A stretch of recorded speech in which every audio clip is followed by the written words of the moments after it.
Hello friends, आप सभी का स्वागत करता हूं अपने यूट्यूब चैनल सर्च 24 में। दोस्तों, आज की वीडियो में बात करेंगे जब आप रेलवे से अप्रेंटिसशिप करते हैं और जब आपका मेरिट में नाम आ जाता है, डॉक्यूमेंट वेरिफिकेशन भी हो जाता है, तो उसके बाद जब आपकी ज्वाइनिंग होती है तो उस टाइम पे आपको मेडिकल सर्टिफिकेट जमा करना पड़ता है।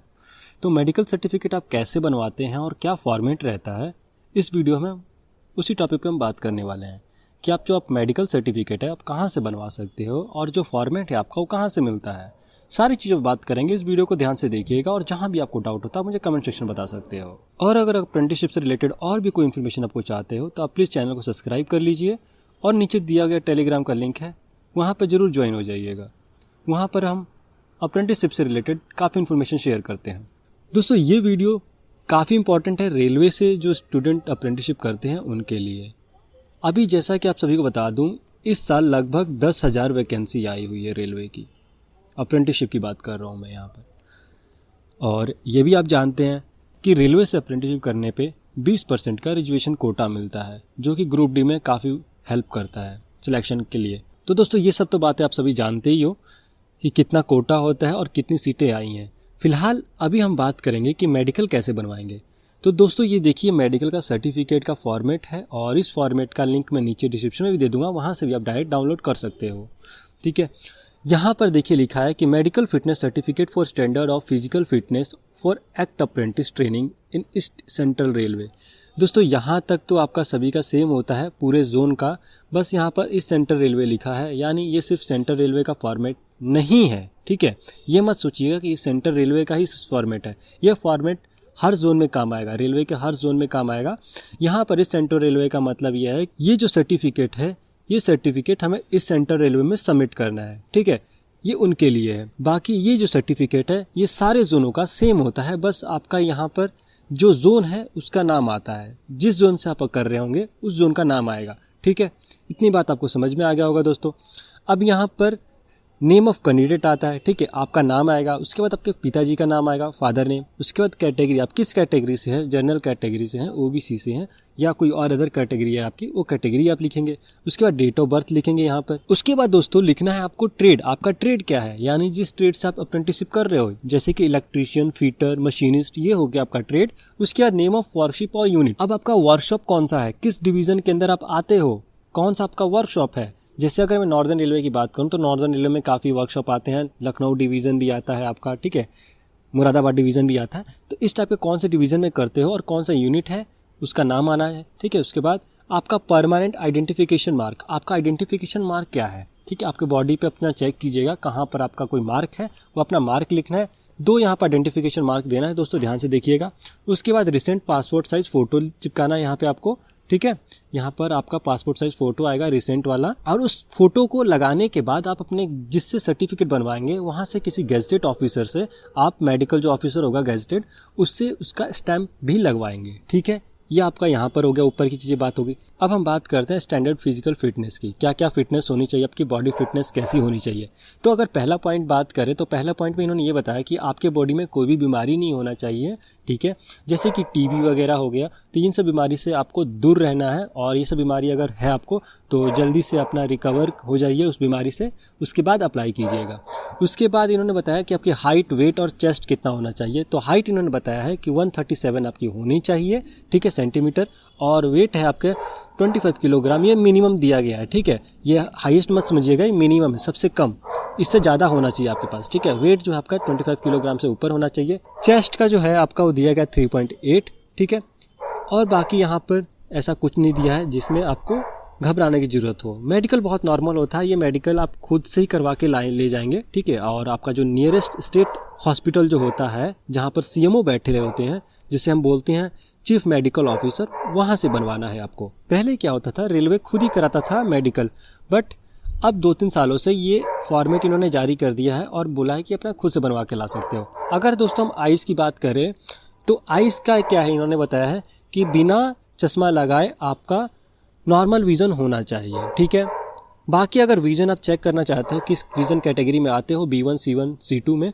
तो आप ग्रुप डी का नॉर्मल जो मेडिकल कंडीशंस होता है उसको भी आप फॉलो कर सकते हो। ठीक है, बट यहाँ पर आपको कोई दिक्कत नहीं होता है अप्रेंटिसशिप में। और यहाँ पर ईयर्स के लिए बात किया गया है कि दोनों कान आपका बिल्कुल स्वस्थ होना चाहिए, हेल्दी होना चाहिए, और बिना कोई जैसे कि मशीन लगाते हैं कानों में, मशीन नहीं लगी होनी चाहिए।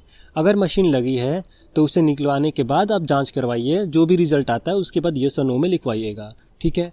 उसके बाद यहाँ पर बात किया गया स्किन में, तो स्किन से रिलेटेड आपको कोई भी बीमारी नहीं होना चाहिए, परमानेंट बीमारी नहीं होना चाहिए। नॉर्मल बीमारी होती है तो चल जाती है, पर परमानेंट बीमारी नहीं होना चाहिए।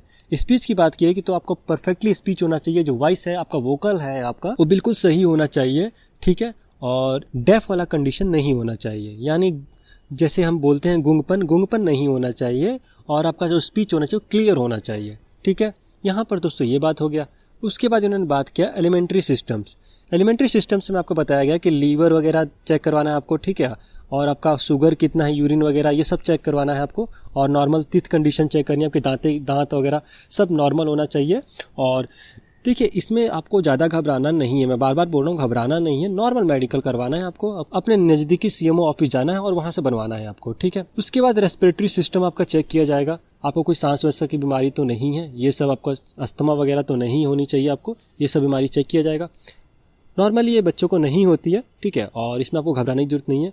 उसके बाद आपका यूरिनरी सिस्टम चेक किया जाएगा, ठीक है, आपका यूरिनरी सिस्टम, टेस्टिस वगैरह चेक किए जाएंगे कि आपका नॉर्मल हेल्दी है कि नहीं है, ठीक है। उसके बाद स्केलेटन सिस्टम, यानी आपका बॉडी का हर पार्ट काम कर रहा है कि नहीं कर रहा, आपका हड्डियां जो है वो सारी नॉर्मल काम कर रही है कि नहीं कर रही हैं, ये सब स्केलेटन सिस्टम के अंदर आता है। उसके बाद नर्वस सिस्टम में होगा आपका जो नर्व्स होता है, मेंटल डिसीज आपको तो नहीं है कोई, यानी आप हेल्दी बॉडी तो है आपका, बट आपका जो माइंड है वो हेल्दी है कि नहीं है, वो नर्वस सिस्टम में चेक किया जाएगा। उसके बाद ग्रेजुअल सिस्टम में आपका चेक किया जाता है ट्यूबरकुलोसिस और अदर कोई डिसीज़ तो नहीं है आपकी, जैसे कि आपका जो ग्लैंड वगैरह की डिसीज़ होती हैं, बॉडी के अंदर काफ़ी ग्लैंड्स होते हैं, आप जैसा जानते हैं आप सभी, तो सारे ग्लैंड जो है आपका काम रेगुलर कर रहे हैं कि नहीं कर रहे हैं। रेगुलर इस कंडीशन में कोई भी बच्चा बाहर नहीं निकलता है, ठीक है।